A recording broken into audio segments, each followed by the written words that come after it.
నోవహు ఓడ దేవుని రక్షణ మరియు మానవాళికి ఒక హెచ్చరిక. ప్రియమైన సహోదర సహోదరీలారా, ఈ రోజు మనం ఒక ప్రాచీన కాని ఎప్పటికీ నిలిచిపోయే కథ గురించి ఆలోచిద్దాం. అది నోవహు ఓడ కథ. ఈ కథ కేవలం ఒక చరిత్ర మాత్రమే కాదు, అది మన జీవితాలకు, మన విశ్వాసానికి ఒక గొప్ప పాఠం. పాత ప్రపంచం, దేవుని బాధ. మొదటగా ఆదాము మరియు హవ్వల తరువాత లోకం జనాభాతో నిండిపోయింది. దురదృష్టవశాత్తు మనుషులు చెడు మార్గంలో పయనించారు. వారి హృదయాలు దుష్టత్వంతో నిండిపోయాయి. బైబిలు ఆదికాండము 6-5లో ఇలా ఉంది: యెహోవా భూమిమీద నరుల చెడుతనము అధికమనియూ వారి హృదయము యొక్క తలంపులలోని ఊహ యావత్తూ ఎల్లప్పుడూ కేవలము చెడ్డదనియూ చూచెను. గ్రీకు బైబిల్లో హృదయం అనే పదానికి కార్డియా అని ఉంటుంది. ఇది మన ఆలోచనలు, భావాలు మరియు ఉద్దేశాల కేంద్రం. ఈ ప్రజల ఆలోచనలన్నీ చెడుతోనే నిండిపోయాయి. ఇది దేవునికి ఎంతో బాధ కలిగించింది. అందుకే ఆయన వారిని శిక్షించాలని నిర్ణయించుకున్నాడు. నోవహు దేవుని స్నేహితుడు. అయితే దేవుడు మొత్తం మానవాళిని నాశనం చెయ్యాలనుకోలేదు. ఆయన చూపు నోవహు మీద పడింది. నోవహు దేవుని దృష్టిలో కృప పొందినవాడు. ఆదికాండము 6-8లో నోవహు యెహోవా దృష్టిలో కృప, హీబ్రూ చెన్ పొందాడని చెప్పబడింది.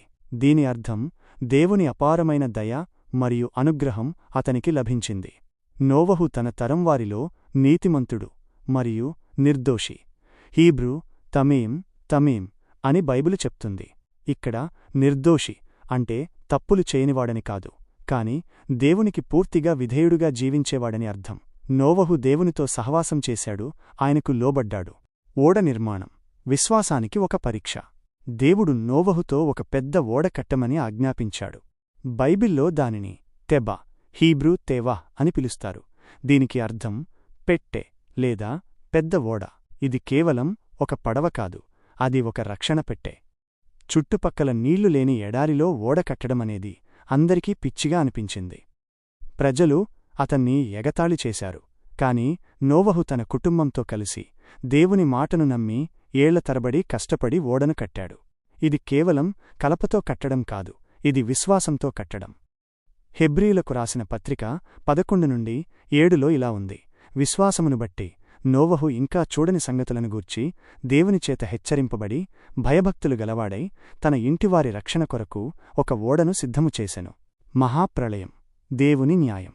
ఓడ పూర్తయిన తర్వాత దేవుడు దానిలోకి నోవహు కుటుంబాన్ని మరియు జంతువులను ప్రవేశపెట్టాడు. ఆ తర్వాత యెహోవా అతని వెనుక తలుపు వేసెను. ఆదికుడే తలుపు మూసివేశాడు. దీని అర్థం మనుషులు దానిని తెరవలేరు, ఎవ్వరూ లోపలికి రాలేరు. రక్షణ మార్గం శాశ్వతంగా మూసివేయబడింది. ప్రళయం మొదలైంది. ఆకాశపు తూములు తెరుచుకున్నాయి. భూమిలోని ఊటలు ఉబికి వచ్చాయి. నీరు పెరిగింది.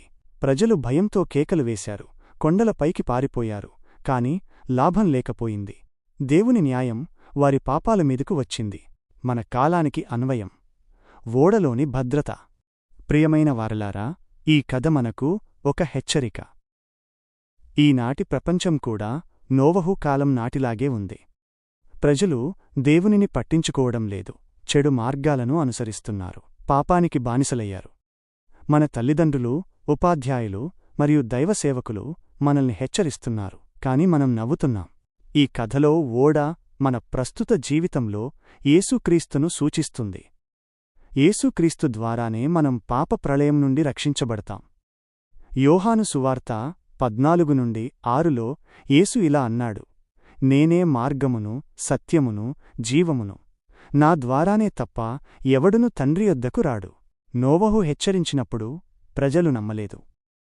ఈరోజు మనం కూడా యేసుక్రీస్తు ద్వారా రక్షణ ఉందని చెప్పినప్పుడు నమ్మకపోతే మన భవిష్యత్తు కూడా ఆ ప్రజల మాదిరిగానే ఉంటుంది.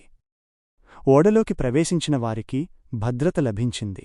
అదేవిధంగా యేసును మన రక్షకుడిగా అంగీకరించిన వారికి నిత్యజీవం లభిస్తుంది.